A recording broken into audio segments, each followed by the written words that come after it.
যত দিন পরিবর্তন হচ্ছে তাল মেলাতে মানুষের চাহিদাগুলোও পরিবর্তন হয়ে যাচ্ছে।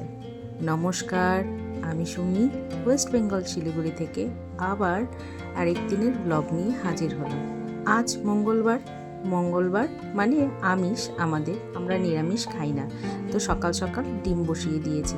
ছেলেকে আজকে একটু স্যান্ডউইচ টাইপের কিছু বানিয়ে দেব, যেটা ডিম দিয়ে ঝটপট হয়ে যাবে এবং তাড়াতাড়ি হয়ে যাবে।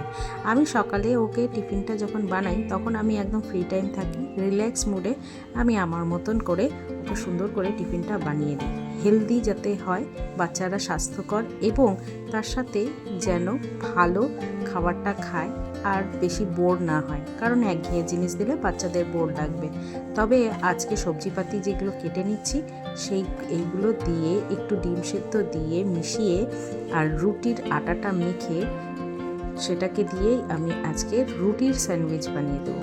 স্যান্ডউইচ তো আমরা অনেক রকমই খাই, আমরা পাউরুটির স্যান্ডউইচটা খাই বেশি, তবে এটাও একটা হেলদি ব্রেকফাস্ট হতে পারে বা টিফিন হতে পারে, তো তার জন্যই আমি বানিয়ে নিচ্ছি। তবে আমার হাজব্যান্ডও অফিসে যাবে, এটার মধ্যে যেহেতু তেল একদম থাকেই না, অল্প পরিমাণে থাকে বা একটু হেলদি হয়, তার জন্য ওকেও এটা দেব। ও পছন্দ করে এই ধরনের স্যান্ডউইচগুলো খেতে। তো এই যে সবজিপাতি তাড়াতাড়ি করে কেটে নিচ্ছি, আর ওদিকে ছেলেকে উঠিয়ে দিয়েছি, ওরও মুখটুক ধোয়া হয়ে গেছে। তো এখন ও ব্রাশ করে বসলো। এই সময় ওকে একবারে আমি দিয়ে দিয়েছিলাম ওর শরবতটা, যেটা জুসটা দিয়ে দিই। আর এখন চলে এসেছে উঠে একটু জলের জন্য, বলছে মা আমি জল খাবো, জল দাও। তো ওকে একটু উষ্ণ গরম জল, যেটা ঈদোষ্ণ গরম জল হয়, সেটাই আমি দিই সকালবেলাটা। সাথে আমরাও খাই। গরম জল খাওয়ার একটা উপকারিতা আছে, কম বেশি আমরা সবাই জানি। তবে একটা কথা বলার আছে, আমি আমার রোজ দিনের রুটিনগুলোই আপনাদের সঙ্গে শেয়ার করছি। যদি ভালো লাগে তাহলে প্লিজ একটু লাইক আর সাবস্ক্রাইব করে আমার পাশে থাকবেন, আর তাহলে আমিও ভীষণভাবে উৎসাহিত হব আপনাদের সঙ্গে গল্প করা ও ব্লগ তৈরি করার। প্রত্যেক দিনই ওর সকালবেলায় একটু ঝিমঝিম ভাব থেকে যাচ্ছে, কেননা এখন তো ক্লাস 8, তার জন্য ওর পড়াশোনার চাপটা আস্তে আস্তে আরও বাড়ছে। তো রাত্রে বেশি রাত পর্যন্ত জেগে পড়াশোনা করতে হচ্ছে, তার জন্য ওর এখন ঘুমটা ঠিকঠাক মতন হচ্ছে না। আর আমি যদি বলি যে স্কুলে যেতে হবে না, তাহলে তো ওটা ও শুনবে না, ও যাবে। তো তাড়াহুড়ো করে এখন করে নিই। তবে সবজিগুলো যেগুলো কেটে রেখেছিলাম, এখন এই ব্লেন্ডারটাতে আমি একটু গ্রেট করে নেব। এটা ব্লেন্ডার ঠিক না, তো এই সবজির যে ব্লেন্ডারটা আছে এটা ভীষণ উপকারী। আমি একবার পুজো শপিং করতে গিয়ে এটাকে পেয়েছিলাম গিফট হিসাবে, তবে এত উপকারী আমি ভাবতে পারিনি। প্রথমে আমি ইউজ করিনি, তবে একদিন আমি এটাকে ইউজ করার পরে এটার বেনিফিটটা বুঝতে পেরেছি।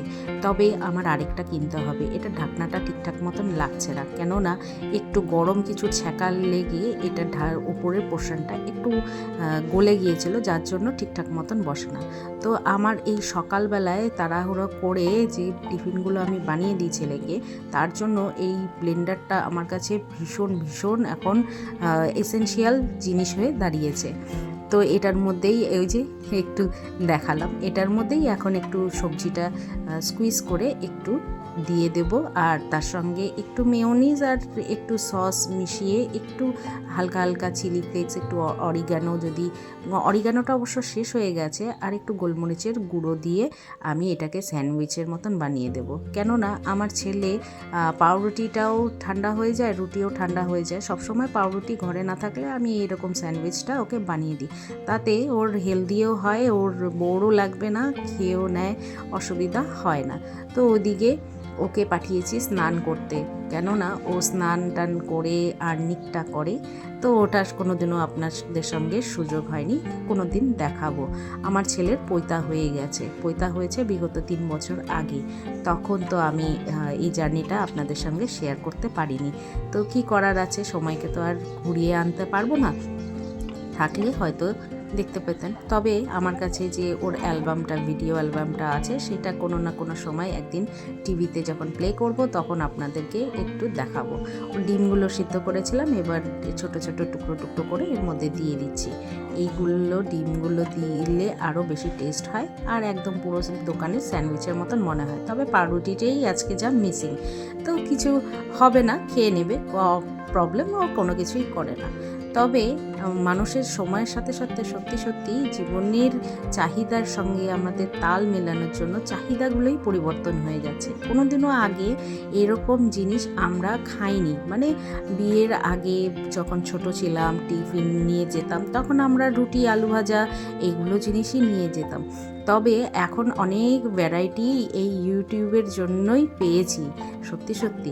কেননা অনেকেই এইভাবে বানায়, টিফিন শেয়ার করে বা রেসিপি দেয়, যেখান থেকে আমরা এই জিনিসগুলো শিখে শিখে বাচ্চাদের মুখে হাসি ফোটাতে পারি। এটাই তো সময়ে পরিবর্তন হয়েছে এবং তার সঙ্গে চাহিদাগুলোও পরিবর্তন হয়ে গিয়েছে। মানুষের যত দিন যাচ্ছে তত আমরা পরিবর্তন হয়েই চলছি। এটাই আমার বলার ছিল। তো এবার এটাকে একটু বাটার দিয়ে একটু এপিট ওপিট হালকা সেঁকে দেবো, যাতে কড়া না হয় আর যাতে ওর একটু র ফ্লেভার না লাগে। তো তার জন্যই একটু হালকা হিট করে দেব। আমার কাছে মাইক্রোওভেন নেই, মাইক্রোওভেন থাকলে বা এয়ার ফ্রায়ার থাকলে এগুলো খুব ভীষণ সুবিধাজনক, আরও তাড়াতাড়ি হয়ে যায়। তো ওর এই টিফিনটা কমপ্লিট ওইদিকে বসিয়ে দিয়ে এখন আমি আমার হয়ে গেছে রেডি, টিফিনটা ওকে দিয়ে দেবো। আর তার সঙ্গে ওকে আজকে দুধ দিয়ে ছাতু দিয়ে একটু গুলিয়ে দেবো। কেননা কয়েকদিন ধরে ও দুধ খাচ্ছে না, আবার দুধ একদম না ছেড়ে দিলে মুশকিল বাচ্চাদের। তো ফটাফট এগুলো সাইডে পরিষ্কার টরিষ্কার করে নিই। মা এবার ঢুকবেন রান্না বান্না করতে, কারণ মারও ছেলে মানে হাজব্যান্ড চলে যাবে, তো তার জন্য মা তাড়াহুড়া করে রান্নাবান্নাগুলো করবে। তবে সবজি পাতি সব আমাদের কাটা আছেই আগে থেকে, কেননা মা আগে থেকে ভোরবেলা উঠে আর আগের দিন সমস্ত মশলাপাতি বেটে সব কিছু রেডি করে রাখেন। উনি একদম বসতে পারেন না, উনি কন্টিনিউ কাজ করতেই থাকেন। আর একটু রেস্ট করেন, একটু ঘুমান, একটু আবার কাজ করেন, এইভাবে করেন। তো ছেলে এইদিকে রেডি হয়ে বসে আছে, ওকে বললাম একটু চুলটা আঁচড়ে দিয়ে টিফিনটা প্যাক করে দিচ্ছি। আর তার সাথে ওকে খাওয়াতে আজকে আমার একটু সমস্যা হয়েছে, কেননা ও খেতে চায় না এই দুধ ছাতুটা। তো দুধ দিলেই ও শুধু ছাতু শরবত দিলেই ও খুশি, দুধ দিলে ও খেতে চায় না। তবুও একদম না দিলেও হয় না, এখনও তো সেরকম বড় হয়ে ওঠেনি, তবে একটু রাগ হয়ে যায় বেশি জোর করলে। স্কুল যাওয়ার সময় তো শান্ত মাথায় যেতে হয়, তার জন্য আর কিছু বলিনি, ওর বারণও শুনে নিয়েছি। তো এখন আমাদের খাওয়া দাওয়া হয়ে গেছে, মানে ব্রেকফাস্ট হয়ে গেছে, হাজব্যান্ড চলে গেলেন অফিসে। ছাদে এলাম জামা কাপড় মেলতে, হঠাৎ করে দেখি হেলিকপ্টার যাচ্ছে, আর দেখেই দাঁড়িয়ে পড়লাম, কেননা ছোটোবেলার অভ্যাস এখনও যে ভুলতে পারি না।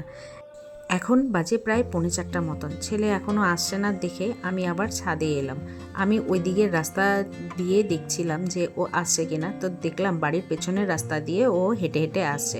আজ বৃষ্টি হচ্ছিল, গুড়ি গুড়ি বৃষ্টি হচ্ছিল জন্য ও সাইকেল নিয়ে যায়নি, ওর পাপা ওকে ছেড়ে দিয়ে এসছে।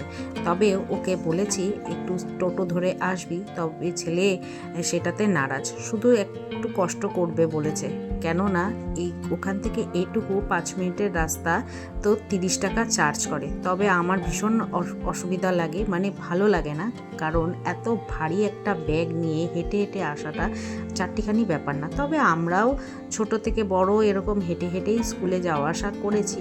তবে ওর গাড়ি একটা ছিল আগে, ইদানিং সেটা ছেড়ে দিয়েছি, ওই বলেছে ছেড়ে দাও।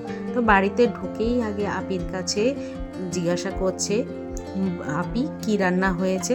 আজকে যেই সুন্দর ডিম হয়েছে তাতে ও একটু খুশি, কেননা ডিম খেতে বড্ড ভালোবাসে। ডিম খেতে ছোট থেকে বড় আমরা সবাই ভালোবাসি। তো এখন আমরা দুপুরের খাওয়া দাওয়াটা সেরে নিই। আজকে এমনি ভাত আছে, আর তার সাথে আছে আলু, করলা আর কুমড়ো দিয়ে ভাজা। গরমকালে ভীষণ প্রয়োজনীয় জিনিস এই করলা ভাজা। এমনিও ডাল আছে আর তার সঙ্গে আছে ডিম। লেবু নিয়েছি, কেননা ডাল থাকলেই একটু লেবু খেতে ভালো লাগে। উচিঙ্গা বা চিচিঙ্গা যেটা বলে সেটার একটা সবজি করা হয়েছে। এটাই হচ্ছে আজকের মেনু। তবে ছেলেকে পাঁপড় দেওয়া হয়েছিল, সেখান থেকে আবার আমাকে 2-3টা পাঁপড় তুলে দিয়েছে যে তুমি খাও। আর তার সঙ্গে আছে স্যালাডটা তো ভীষণ প্রিয়। লেবুটা তো গরমকালে ভীষণ দরকার, তো আমরা ভীষণ লেবুটাকে খাই। আজকে স্কুলে কি হয়েছে? আজকে স্কুলে বেশি কিছু হয়নি, সবার অনেকজনই অ্যাবসেন্ট ছিল। কি জানি এখন কনজাংটিভাইটিস হচ্ছে না, তাই সবার মধ্যেই হচ্ছে। তারপর ক্লাসের বাইরে একটা টিচার দাঁড়িয়ে ছিল, তাদেরকে বলতেছিল। আমি বুঝতে পারছি না কি ব্যাপার, হলোটা কি কাণ্ড। লাস্টে যখন আমি জিজ্ঞেস করলাম যে কেন দেবে, তো বলেছিল স্কুলে ওরা কেন একটা চকলেট নিয়ে আসে। খুব লেট ছিল। আমি বললাম একটা চকলেট নিয়ে আসে, তো বললো ওই চকলেটটা বলে যে অনেক দাম, 1 টাকার চকলেট অনেক দাম। আজকে কটা থেকে পড়া আছে তোমার? 7:30। আর স্কুলে কি সিলেবাস করাচ্ছে? কিসে? সব সাবজেক্টে? ম্যাথস একটু এখন পার্সেন্টেজ স্টার্ট করলো, ফিজিক্সের চ্যাপ্টার 2 পড়তেছি, কেমিস্ট্রিতে চ্যাপ্টার 3 এর মিক্সচার্সের পার্টটা স্টার্ট করলো, বায়ো ক্লাস হয়নি, আজকে ইংলিশ ক্লাসও হয়নি। কেন? যে 12 এর টেস্ট? 12 এর টেস্ট না, ফেয়ারওয়েল। ফেয়ারওয়েলের জন্য সব স্টুডেন্টসরা প্র্যাকটিস হয়ে গেছে, তাই অনেকটা ক্লাস এক্সটেন্ড করতে পারিনি। তার জন্য আজকে একটা রিমার্ক থেকে বেঁচে গেছে। কেন রিমার্ক? আরে ড্রয়িং হোমওয়ার্ক ছিল, আমি করতে ভুলে গেছি। স্কুলের মধ্যেই ড্রয়িং করতে বসি, স্কুলের মধ্যেই শেষ করছি। ওটা ড্রয়িং হোমওয়ার্ক ছিল যেটা দেখালে? স্যার ড্রয়িং করে দিয়ে দিয়েছিল, বাস কালার করতে বসলাম, কালার করে দিয়েছিল। কালার করতে আধা ঘন্টা লাগে। কালারটা ঠিক হয়, কালারটা আর ঠিক। তুমি আমার কাছে যদি ধৈর্য নিয়ে বসো তাহলে শিখিয়ে দেবো। এখন বসলে এখনই শিখিয়ে দেবো।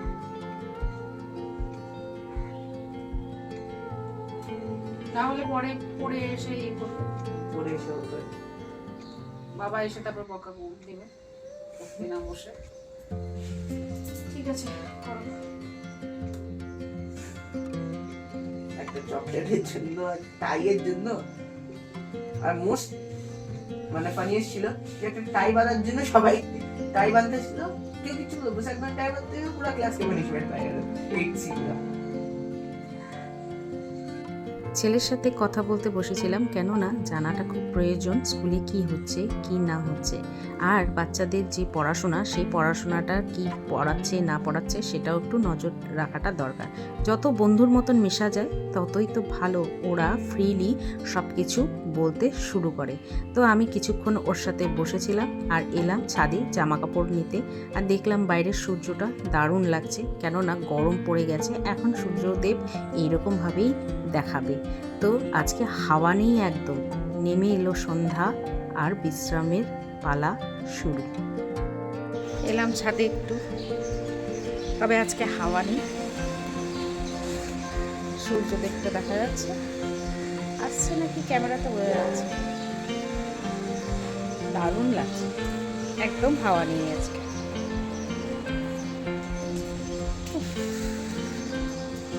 একটু হাঁটাহাঁটি করতে ভালো লাগে।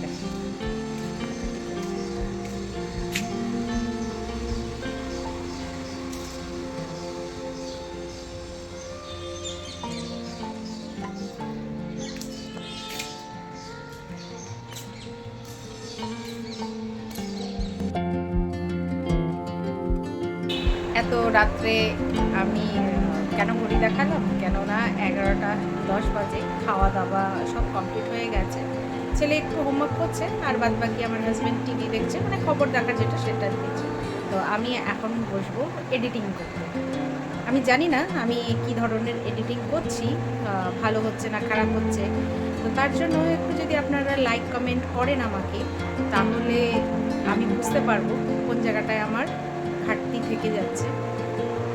সময় পাল্টেছে, পরিবর্তন হয়েছে অনেক কিছু, আর মানুষের ক্রাইটেরিয়াগুলো পরিবর্তন হচ্ছে সময়ের সাথে সাথে।